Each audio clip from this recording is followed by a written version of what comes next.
कई बार इंसान मंदिर तक इसलिए नहीं पहुंचता क्योंकि उसे दर्शन करने होते हैं, बल्कि इसलिए पहुंचता है क्योंकि उसके पास और कोई जगह बची ही नहीं होती। उस रात भी कुछ ऐसा ही था। आसमान में तारे साफ दिख रहे थे, लेकिन जमीन पर रास्ता धुंधला होता जा रहा था।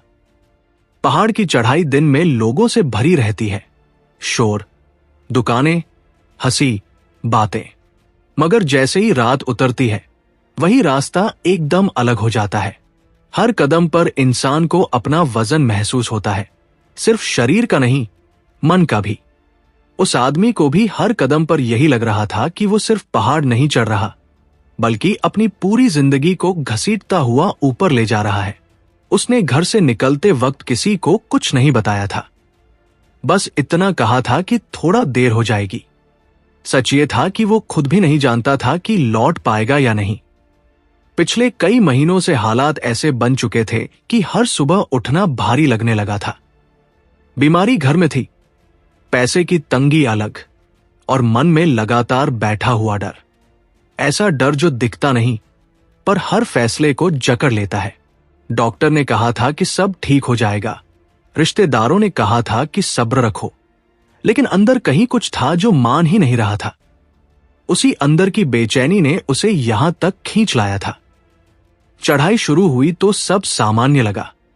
लोग साथ थे, जय माता दी की आवाजें थी, मोबाइल की टॉर्चें थी, रास्ता दिख रहा था। उसने भी उसी लय में कदम बढ़ाए। हर कुछ मिनट में मन ही मन एक ही बात दोहराता, बस ऊपर तक पहुंचना है। लेकिन जैसे जैसे रात बढ़ी, वैसे वैसे लोग कम होते गए। कोई आगे निकल गया, कोई पीछे रह गया। दुकानों की रोशनी पीछे छूट गई। अब सिर्फ पहाड़ था, ठंडी हवा थी और लंबा, चुप रास्ता। थकान धीरे धीरे आई, अचानक नहीं। पहले पैरों में भारीपन, फिर घुटनों में दर्द, फिर सांसों का तेज होना। उसने कई बार रुककर दीवार का सहारा लिया, पानी पिया, आंखें बंद की और फिर आगे बढ़ गया। उसे डर था कि अगर ज्यादा देर रुक गया तो मन हार जाएगा, और वो मन को हारते हुए नहीं देखना चाहता था। उसके लिए ये चढ़ाई अब दर्शन से ज्यादा खुद से की गई जिद बन चुकी थी। किसी मोड़ पर पहुंचकर रास्ता और सुनसान हो गया। हवा तेज हो गई। जैकेट होने के बावजूद ठंड अंदर तक चुभ रही थी। उसने चारों तरफ देखा। दूर दूर तक कोई जाना पहचाना चेहरा नहीं था। उस पल उसे पहली बार एहसास हुआ कि वो सच में अकेला है। और जब इंसान अकेला होता है, तब उसके सवाल सबसे ज्यादा तेज आवाज में बोलते हैं।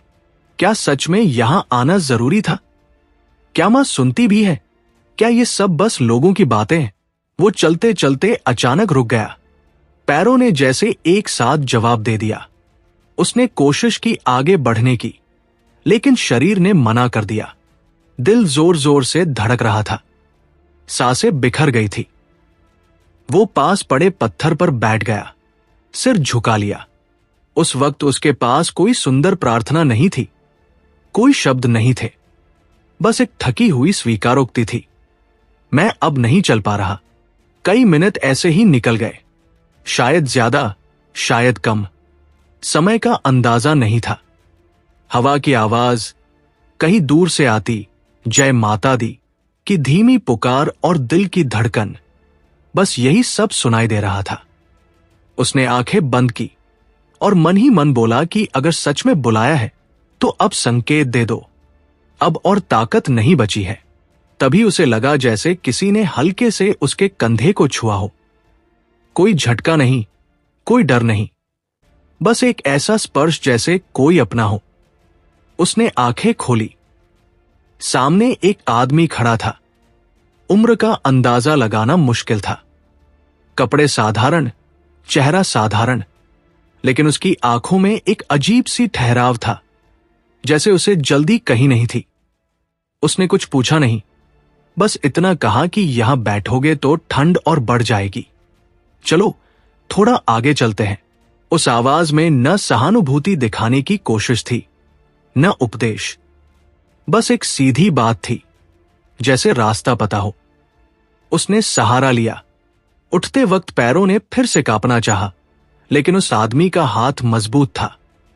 दोनों धीरे धीरे आगे बढ़ने लगे, न तेज न बहुत धीमे, हर कदम जैसे नापा हुआ था। चलते चलते उसे महसूस हुआ कि थकान अभी भी है, लेकिन डर कहीं पीछे छूट गया है। सांसें अब भी तेज थी, मगर बिखरी हुई नहीं थी। वो आदमी आगे चल रहा था, रास्ते की हर मोड़ से जैसे पहले से वाकिफ हो। बीच बीच में उसके मुंह से अपने आप जय माता दी निकलता, और अजीब बात यह थी कि हर बार ये शब्द सुनकर उसे थोड़ी राहत मिलती। उसने उस आदमी से बात करने की कोशिश की, कुछ पूछना चाहा, लेकिन हर बार लगा कि अभी नहीं, जैसे इस सफर में शब्द जरूरी ही नहीं थे। कई लोग पास से गुजरे, कुछ ने देखा, कुछ ने नहीं। किसी ने नहीं पूछा कि ये दोनों कौन हैं। रास्ता चलता रहा। काफी देर बाद रोशनी दिखने लगी। भीड़ की आवाज फिर से सुनाई देने लगी। मंदिर का इलाका पास था। जैसे ही वो उस जगह पहुंचे जहां रास्ता चौड़ा हो जाता है, उस आदमी ने अपना हाथ धीरे से हटा लिया। उसने पलटकर धन्यवाद कहना चाहा, लेकिन वो आदमी वहां नहीं था। एक पल को लगा कि शायद आगे बढ़ गया होगा। उसने चारों तरफ देखा। लोग थे, शोर था, रोशनी थी, लेकिन वही चेहरा कहीं नहीं दिखा। उसका दिल जोर से धड़कने लगा। शरीर में सिहरन दौड़ गई। उसने खुद से कहा कि शायद थकान की वजह से ध्यान नहीं दिया, लेकिन कंधे पर जो स्पर्श था वो अब भी महसूस हो रहा था। आंखों से आंसू निकल आए। बिना किसी को देखे, बिना कुछ कहे, वो वही थोड़ी देर खड़ा रहा। उस पल उसे किसी जवाब की जरूरत नहीं थी, बस एक अजीब सी तसल्ली थी। दर्शन के वक्त वो ज्यादा देर खड़ा नहीं रह पाया। भीड़ थी, धक्का था, शोर था, लेकिन मन शांत था। उसने कुछ मांगा नहीं, बस मन ही मन कहा कि यहां तक पहुंचा दिया, वही काफी है। वापसी के बाद जिंदगी एकदम नहीं बदली। मुश्किलें अपनी जगह थी। बीमारी तुरंत ठीक नहीं हुई, हालात अचानक आसान नहीं हुए, लेकिन वो डर जो पहले हर सांस के साथ चलता था, अब उतना भारी नहीं रहा। अब जब भी हालात बिगड़ते, उसे वही रात याद आ जाती, वही रास्ता, वही थकान, वही सहारा। आज जब वो ये बात किसी को बताता है, तो लोग अलग अलग बातें कहते हैं। कोई इसे संयोग कहता है, कोई भ्रम। वो बस मुस्कुरा देता है, कहता है कि वैष्णो देवी की चढ़ाई सिर्फ पहाड़ की नहीं होती। वहां इंसान अपने अंदर के डर, अपनी हार, अपनी उम्मीद, सब कुछ लेकर चलता है। और जब इंसान सच में टूट जाता है, तब मां सामने आकर चमत्कार नहीं दिखाती, वो बस सहारा बनकर साथ चलने लगती है। इतनी पास कि इंसान समझ ही नहीं पाता कि वो कोई और था या मां खुद।